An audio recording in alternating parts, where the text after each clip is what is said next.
আজ বানাবো tomato soup. হালকা হালকা শীতের আমেজে এটা বেশ ভালো লাগবে।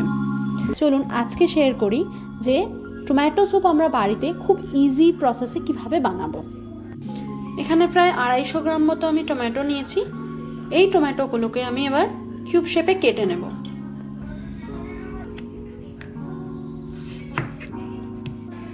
প্রেসার কুকারের মধ্যে আমি মোটামুটি দিইনি বললেই চলে, 1 ফোঁটা তেল দিয়েছি, একটু এলাচ, লবঙ্গ আর একটা দারচিনি দিলাম, আর 1 ইঞ্চি মতো এরকম একটা আদার টুকরো দিলাম।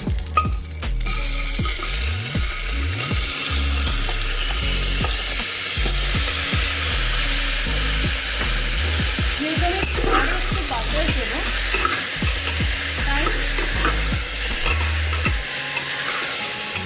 হালকা সতে হবে।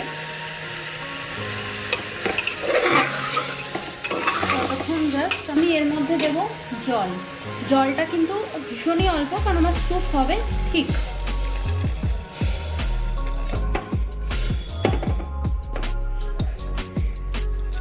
ব্যাস, আর না। আমি জলটা দিয়ে দিয়েছি। জলটা দেওয়ার এটাই কারণ, এরপরে আমি এটাকে ভালো করে একটা হুইসেল দিয়ে নেবো। ভালো করে হুইসেল দিলে কি হবে না, টমেটোর যে খুব সুন্দর একটা পিউরি হবে। আমাদের তো ফাইন স্যুপটা চাই, তাই।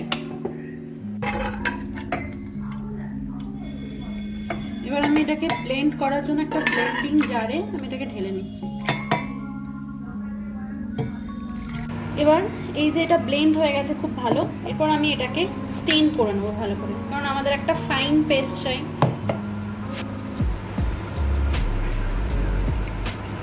টমেটোর যে একটু হালকা কিছু যেগুলো দানা সেগুলো, তারপরে যদি কোনো রকম আমরা দারচিনি ব্যবহার করেছি তার অল্প কিছু, টমেটোর অল্প খোসা যদি থাকে, এগুলো টমেটো স্যুপে মুখে পড়লে ভালো লাগবে না। আমাদের একদম ফাইন স্যুপ হতে হবে।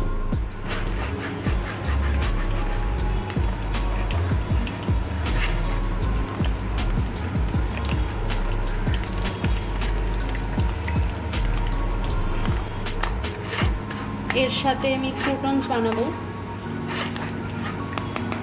হয়ে গেছে আমার, দেখুন এই কনসিস্টেন্সি। এবার আমি এটাকে বাটার দিয়ে কড়াই একটু ফোটাবো। এবার একটা কড়াইয়ের মধ্যে আমি, যেহেতু সাদা তেল দেবো না, সাদা তেল দেওয়া যায় বাট আমি বাটার অ্যাড করবো। এতটা মতো বাটার আমি অ্যাড করলাম। এর মধ্যে আমি রসুনটা অ্যাড করে দেবো। অনেকে পেঁয়াজ অ্যাড করেন, বাট আমি অনিয়নটা দেবো না। আমি জাস্ট বাটার আর গার্লিক এটাকেই সতে করবো। বাটারটা যেন দেখবেন পুড়ে না যায়। একটা বাটার আর গার্লিকের একটা খুব ভালো একটা স্মেল আসবে। সেটা আসলেই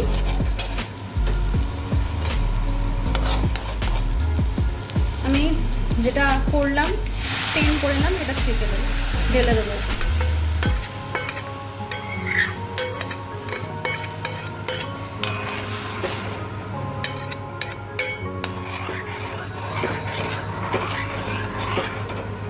এর মধ্যে আমি অল্প একটু জল অ্যাড করবো। আমি এর মধ্যে বেশ খানিকটা জল অ্যাড করব। এবার এটা বেশ কিছুক্ষণ ফুটবে।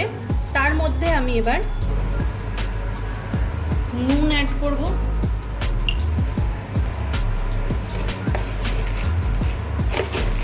যেহেতু টমেটোটা টক হয়, তাই এর মধ্যে চিনিটা কিন্তু খুব ইম্পর্টেন্ট। বেশি দেব না, বাট হালকা চিনিটা ভীষণ ইম্পর্টেন্ট। এবার এর মধ্যে দেবো বেশ কিছুটা ব্ল্যাক পেপার। স্মেলটা খুব সুন্দর। এটা বেশ কিছুক্ষণ ফুটবে। তারই সঙ্গে আমি অন্যদিকে একটু ক্রুটনস তৈরি করব। সেটাও চলুন আপনাদের সাথে শেয়ার করি। বললাম আমি ক্রুটনস বানাবো। ক্রুটনস বানানোর জন্য দেখে একটা ফ্রাইং প্যান নিয়ে নিয়েছি। ফ্রাইং প্যানে কেউ বাটার হালকা করে দিতেও পারেন, আমি দিইনি। আমি জাস্ট নর্মালি, এটা আমি ব্রাউন ব্রেডে করছি। এটাকে ভালো করে ফ্রাই করব ইন দ্য সেন্স সেঁকে নেব। বেশ মুচমুচে ক্রাঞ্চিভাবে সেঁকে নিতে হবে এটা। আমি ব্রেডগুলো খুব ক্রিস্পি করে সেঁকে নিয়েছি। এবার এগুলোকে আমি ছোটো ছোটো স্কোয়ার শেপে কাট করব। এই যে ব্রেডগুলো খুব ভালোভাবে ক্রিস্পি হয়ে গেছে। এবার আমি জাস্ট এই ধারগুলো একটু আগেই বাদ দিয়ে দিলে বেটার হতো, বাট দেওয়া হয়নি, তাই এখন আমি এগুলো বাদ দিয়ে নিচ্ছি।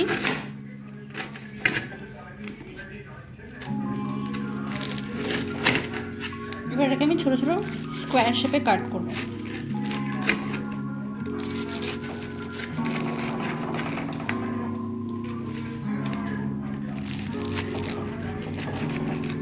এটা বাটার দিয়ে করলে আরও ভালো হতো, বাট যারা ফ্যাট রেস্ট্রিক্টেড বা অয়েল বা বাটার অতটা খাওয়া ঠিক নয়, যেহেতু স্যুপে আরেকটু বাটার দেওয়া হবে, তাই এটা তাদের জন্য একদম অ্যাপ্রোপ্রিয়েট। আমাদের টমেটো স্যুপ একদম রেডি। আমি সার্ভ করেছি একটু ওপরে বাটার আর এই ক্রুটনসগুলো দিয়ে। টেস্ট করে আমি অল্প দেখেছি, অসাধারণ হয়েছে। এই হালকা হালকা শীতে যা ইভিনিং স্ন্যাক, এটা পুরো জমে যাবে। আপনারা এই রেসিপিটা একবার ট্রাই করুন, করে বলবেন আপনাদের কেমন লাগলো।